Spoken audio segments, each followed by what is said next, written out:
What's up everyone, Kaze no What If is here with What If Deku was a villain. Before we start, if you like the video, like it, share with your friends, comment, and let's start the video. Ingenium looked over the attempted capture site for the League. It was, to put it bluntly, a mess. Groaning heroes were picking themselves up, while others were helping them. Enigma's large form was laid out flat and cold, her mass expansion quirk slowly reverting her back down to regular human size. Ingenium had ultimately decided to stay with his brother and help with the police, since he knew that was a stressful thing to go through. He had been confident that Team Idaten working with the local heroes would be enough to contain the villains, ready to cut in if needed. Nedzu checked the scene with a surprised expression on his face. "Curiouser and curiouser," he commented. Ingenium stared at the principal as he spoke. "That's not exactly how I would put it, sir." Nedzu shrugged. "It's certainly a conundrum, isn't it? They've never demonstrated that level of ability before." Ingenium didn't respond to that, instead sighing. He turned to Big Shot, who had pushed himself back up. The larger hero looked his boss in the eye as Ingenium came closer. "Big Shot, what happened out here?" Big Shot sighed, a grim expression on his face. "Well, 1 hour earlier." The villain strode out, intent on making one last scene. Inkblot took point, a grin on her face and her mallet in hand. The heroes came upon them, readying binding moves to try and catch the villains as quickly as possible. "I love you guys so much." Enigma's hand came down on Inkblot, to pin the strong villainess before she could cause more damage. Just as the heroes were about to make contact, there was a small light show. They had expected Gentle Criminal to light up, it wasn't widely spread, but many heroes had mentioned him glowing then growing dramatically in strength. La Brava's quirk was powerful when used with others, which meant that trying to catch her was the best option to stop her empowering Gentle. They weren't expecting the other villains to start glowing. The diminutive villain looked as shocked as they were, before she suddenly fell. Enigma's hand came down, Inkblot's eyes widening as she blocked the massive palm. She briefly struggled, then she glowed with a yellow light. "What the dash?" she breathed, before shoving back Enigma with as much force as she could muster. Normally that wouldn't have done much more than briefly delay Enigma from pinning the subject. Instead, the oversized heroine was forced backwards a step by that action, managing to catch herself before she landed on any police vehicles. Inkblot checked herself over, her confused expression slowly changing to a grin. Her jacket sleeves had exploded from how hard she'd pushed, revealing her noodle arms as they seemed to shift between muscular and their normal hose-like state. "I don't know what's happening, but I like it." She pulled her mallet out from behind her back, the heroes holding their ground. Behind her, Gentle Criminal shone with his own pink light, turning back to grab La Brava. "Are you all right, La Brava?" La Brava managed to push herself up, but seemed to be out of energy. "I've never used my quirk like that before," she stammered, shock warring with exhaustion. Gentle Criminal's face turned serious. Quickly, he picked up La Brava, securing her with a cord from his pocket. "Apologies, heroes. We must leave." He bounced off the tarmac then through the air, rocketing off invisible platforms almost too fast to blink. A hero that got in his way was met with a cane that smashed him down into another hero, sending them sprawling. Mastermind himself was in the front with Inkblot, laughing maniacally. "I guess I didn't need my surprise after all." He slammed his open palm into the side of a car. With a mighty towing, the vehicle was shot forwards like a cannonball, forcing Kamui Woods to turn his binding maneuver into an impromptu net to save some heroes. Mastermind blocked a hero's jab and responded with a blow to the solar plexus that caused the hero to collapse with a hand over his mouth to keep from vomiting. Golden Grin shone even brighter from the glaring yellow light, actually bracing himself to fire. Big Shot managed to unleash his signature blast quirk from his cupped hands, trying to overwhelm the villains. The shot came out as a massive bright blue beam about 2 meters wide. Golden Grin opened his mouth, light building up and fired, his beam matching its opponent's size. Golden Grin's eyes were wide behind his mask as he unleashed hell. The blast of golden light hit Big Shot's own blue beam, the atmosphere between the two crackling with raw power. The lower half of Golden Grin's mask cracked under the sheer strain, the villain himself only staying in place after having braced himself against a building. Big Shot was sweating himself, the larger hero trying to overpower the beam as the pair raged against each other. Eventually, the blasts faded, Big Shot falling to one knee to try and recover from the strain of using such an incredibly powerful blast. Golden Grin managed to stagger to his feet, breathing heavily and with one hand clutching his stomach. Mr. Warp's smoke billowed out and over the heroes assembled, the villain seeming to disappear from sight before slamming into a hero.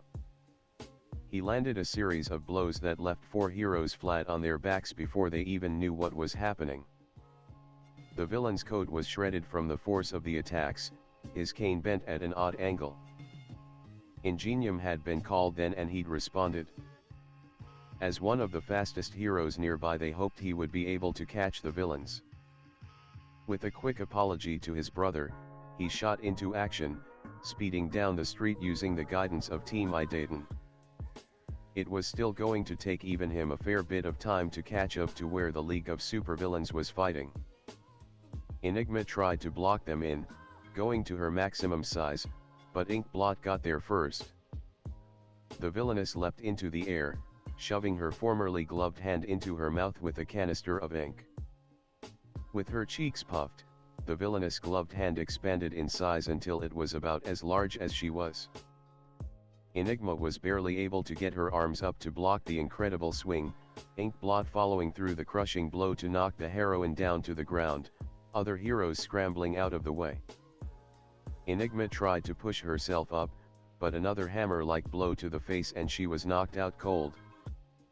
As her fist shrank back to its regular size, the smile on Inkblot's face was positively feral, only changing when she saw the rest of the League coming closer.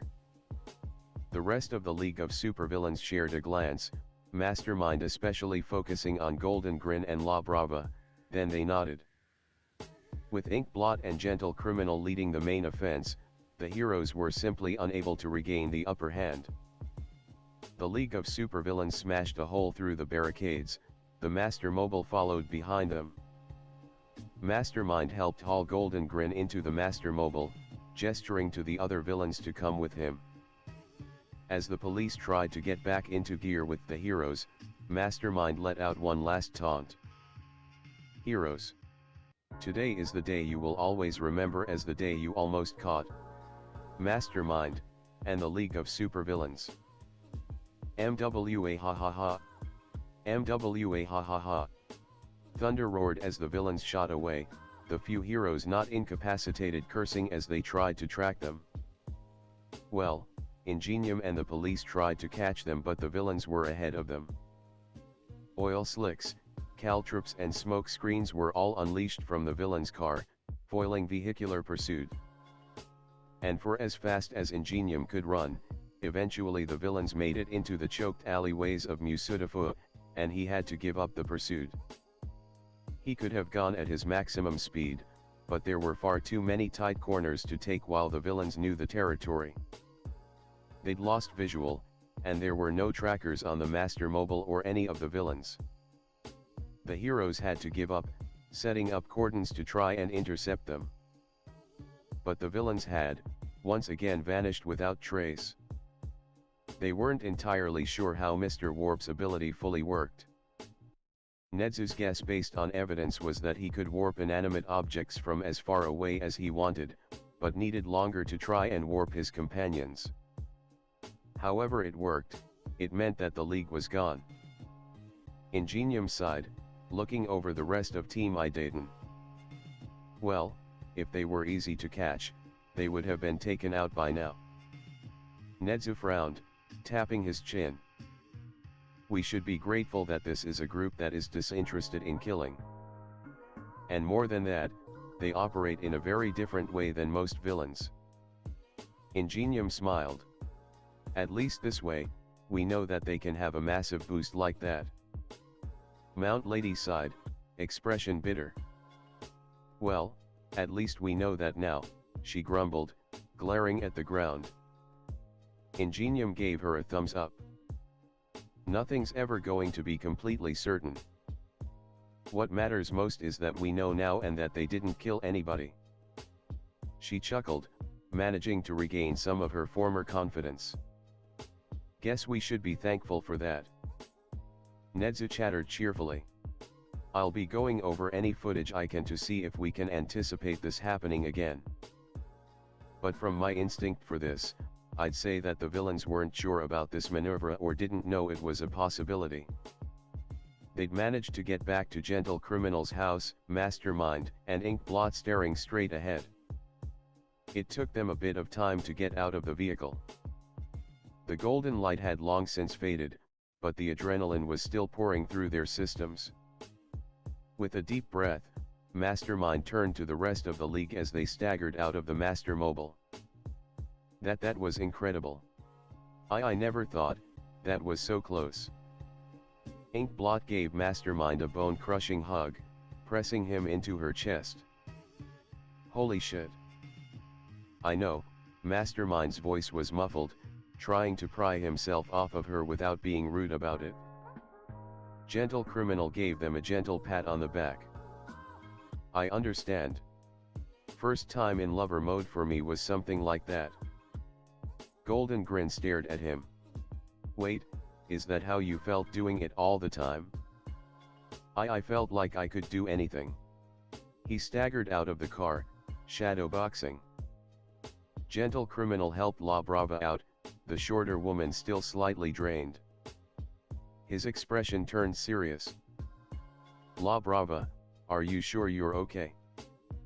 I'm fine, Gentle. Her cheeks were a brighter shade of red than they normally were. Then she frowned, tapping her chin. But I don't know how that happened. Love doesn't work like that. Golden Grin turned suddenly. Yeah. Didn't think it worked like that either. Unless. The rest of the league stared at La Brava with varying degrees of incredulity. She gave Golden Grin a flat stare. You're 16 years old. No way. That, and I really love Gentle.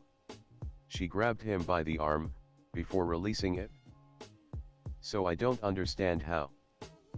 Mastermind managed to pry himself out of Inkblot's grip, staggering slightly as he came over.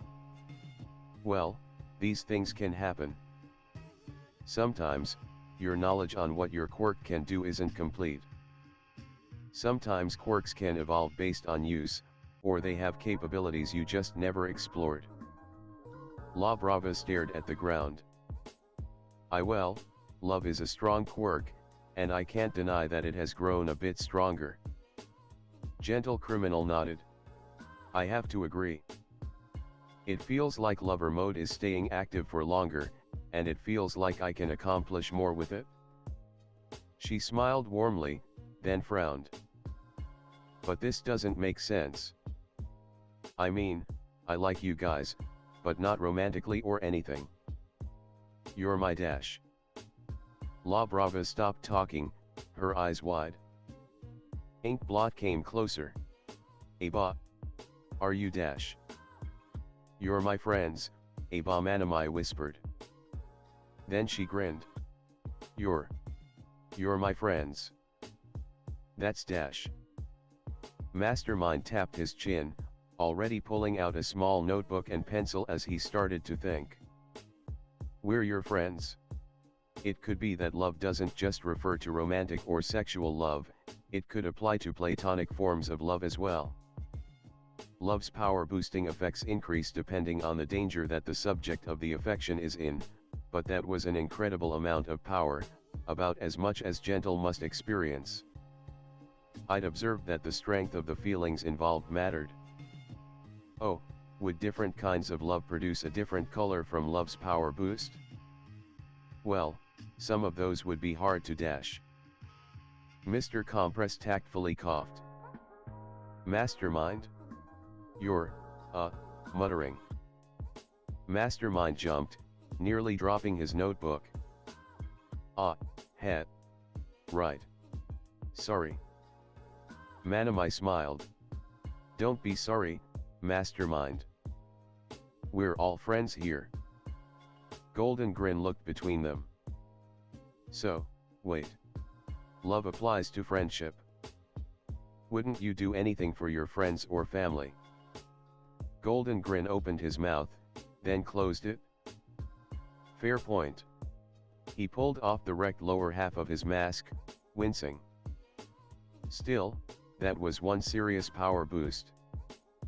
I still feel sick from that laser blast. Gentle Criminal nodded. Mastermind had to specifically design my costume so that it wouldn't get destroyed by prolonged usage of lover mode. He chuckled. I remember how frequently I had to replace my costume. I have to have a backup jacket and pants on any villain activity I had planned for the camera, to make sure that I could keep up the illusion. Mastermind straightened up. Now that I know that love can affect all of us, I think I need to upgrade everybody's gear to handle lover mode. Inkblot nodded. Hell yeah. Though, I don't think lover mode is appropriate. Probably not the right term since we're friends. Manamai nodded. That's true. She tapped her chin, trying to think about it. Best friends mode. Mr. Compress shrugged. We can always workshop it. You sure you don't want to join us? Death Arms asked. Seems that pretty much every hero that deals with Mastermind joins us. Ingenium shook his head, a warm smile still on his face. Sorry, Death Arms-san. Team Idayton is already involved with the so-called hero killer case. Death Arms scowled at the mention.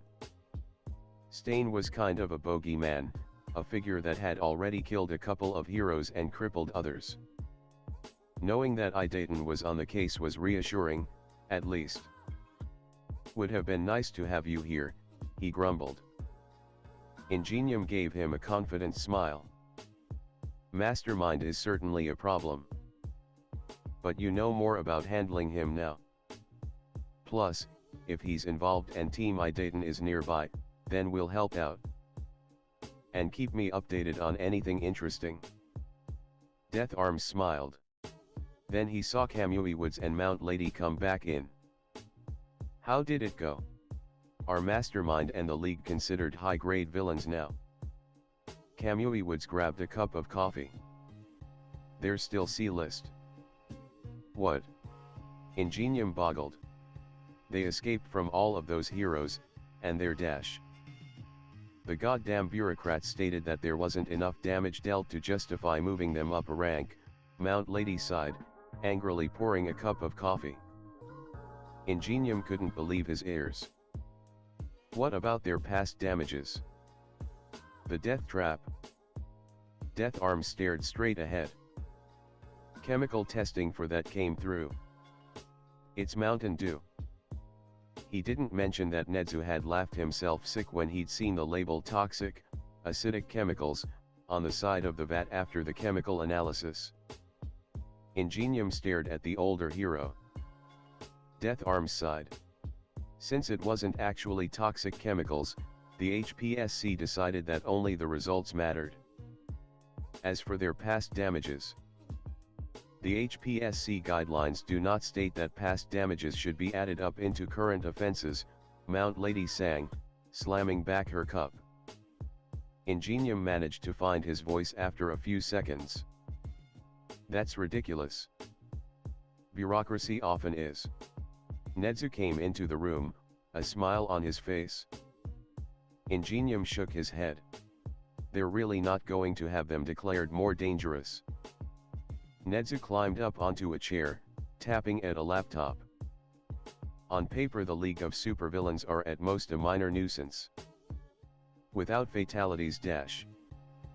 They were threatening to kill my brother, how is that not dash? Nezu held up a paw. I understand your feelings on the matter.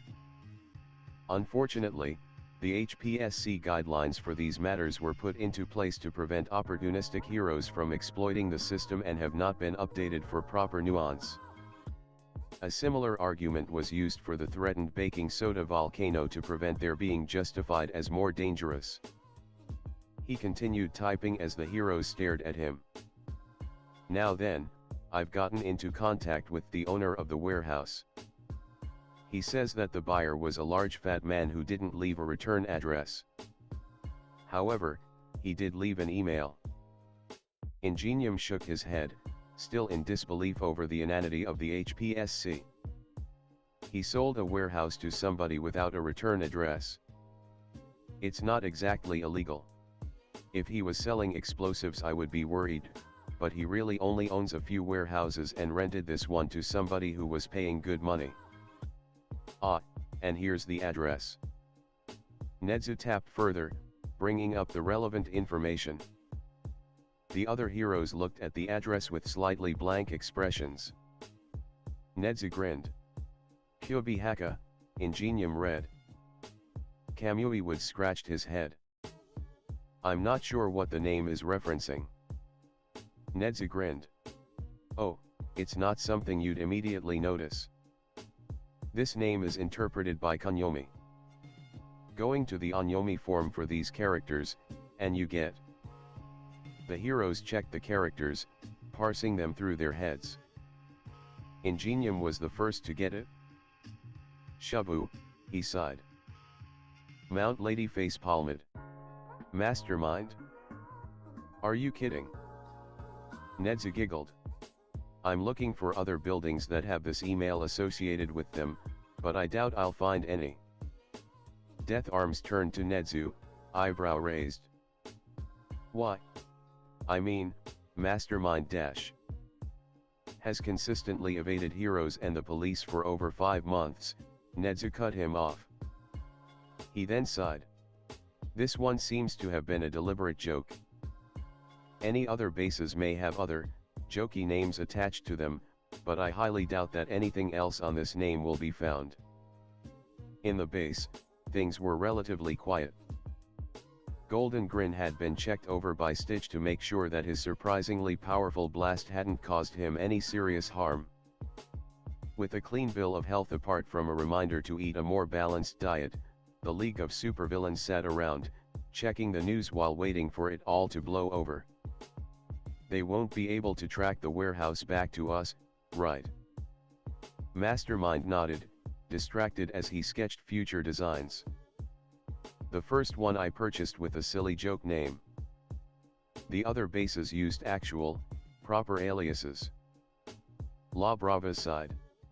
You really had to use the joke name, didn't you? Only once. Mastermind pouted. It's a classic bit. Gentle Criminal poured everybody a cup of tea. Well, here's to our success. Everybody accepted a cup, clinking them together before taking a long sip. Once again, plans were made for what to do with the money. Most of the money went to the villains themselves, but a large portion was used for other purposes. Gentle Criminal and Mr. Compress had been extremely supportive when he'd outlined his plan after the first job. Well, I really admired the uncanny thief. In particular, I respected his generosity, giving to the poor when he stole from the rich, Mastermind had explained. Mr. Compress seemed to look off into the distance. He certainly did, he stated, before seeming to shake himself back to reality. So you plan to do the same? Oh, I already did that with my own money, Mastermind idly commented. When the other villain stared at him, he hastened to explain. Well, not the stuff I needed to get better materials, and I bought myself some nice stuff, but I gave the rest of the money away. Gentle Criminal looked at Mastermind with an appreciative eye. "You've been doing this from the start." Mastermind nodded, the older villain sitting back. Inkblot nearly dropped her drink. Wait. I mean, sure, that's noble and all. But I mean, how much?" Mastermind rubbed the back of his head. "Well, it wasn't that much really, and I just he looked at her expression, decided to hedge. "I think about half." The rest of the villains stared at him as he seemed to wilt. I mean, I didn't need it after I got the materials, and, well, we wouldn't be giving away as much as half, much as I'd like to, we would need more money since you guys might need it as well and dash." Inkblot looked at him with wide eyes. "Half your haul?" Mastermind nodded slowly. "Yes." Inkblot looked stunned. "Jesus, you're way too nice for your own good." Golden Grin stared at him. "Really? Half your haul?" "I think I answered that question already dash." Mr. Compress held up a hand. As he said, he probably wasn't going to be donating those figures if we're all working together. As a crew, we can hit larger targets, and we can make a donation of about a third or a quarter and still have enough money to get by comfortably. Mastermind nodded. Aji Haruma donated to those who had been affected by corrupt heroes or businesses. While I don't think heroes today are as bad as they once were, I still want to help people who needed a hand. The rest of the villains gave the matter some thought, a couple of them considering. Mastermind decided to go for the pragmatic option. Plus, it would give us some much needed good publicity. People might be more sympathetic and less likely to go after us. That seemed to be the straw that broke the camel's back. The League decided that a generous donation from the League of Supervillains and Mastermind would circulate to charities that actually help people out. There were certain causes that grabbed their attention, mostly for how close and personal they were for each of them. Quirkless help. Heteromorphic support in the more rural areas of Japan. Helping small families. Nobody asked too many questions about why each member chose a business or charity to donate to. After their plans and a lovely cup of tea, the League of Supervillains went their separate ways. Inkblot dragged La Brava off, citing a girls' night. Gentle Criminal stayed at home, Mr. Compress dramatically leaving with a smoke bomb. Stitch headed to the bar in a similar direction as the other supervillains. Golden Grin waved Mastermind goodbye, heading to his train. Mastermind's own departure was quieter, his plain looks attracting no attention. In his basement lair, Midoriya Izuku cheerfully tinkered away, checking the wiring and circuits on his armor. Lover's mode activating on me using platonic feelings of friendship was interesting, he muttered, idly pulling out his sketchbook and sketching an improved armor design. Really, he'd been fortunate that he'd made all of those upgrades. Ever since he'd fought Eraserhead in that back alley, he'd been aware of how much he needed to upgrade his armor. At least he hadn't needed to deploy its more impressive features yet. But the possibilities. He would need to seriously overhaul the costumes, and that would take some more serious chemicals and fabrics. Future upgrades to his armor were going to be interesting. He'd need to see if his surprise would work with friend mode. I wonder if Jiren can source some titanium gold alloy, he mumbled, checking his available fabrics. And maybe some more of those really high-end fabrics as well, we need more hero-grade material dash. A beeping from the wristband of his armor snapped him out of his thoughts. Checking it, he grinned. Unusual energy signature analyzed. Frequency information downloading. Izuku grinned widely. Now this was going to be interesting. Author's notes. Well, here's part 2. I have to say, I've been building up to that one for quite some time. My main rationale for La Brava never noticing this part of her quirk is that in canon she didn't exactly have a lot of friends, much less friends she would be willing to die for. The Tartaru's arc will have to wait. Honestly, this bit has a lot of ideas that I wanted to have but didn't feel right to put in. They'll have to wait for a future chapter. Maybe a side story. Next time, a look at the lives of people not on the League of Villains. Please comment and stay alive and well. I hope you guys enjoyed the video. If you liked it, subscribe to my channel for more fan fictions like this, and goodbye.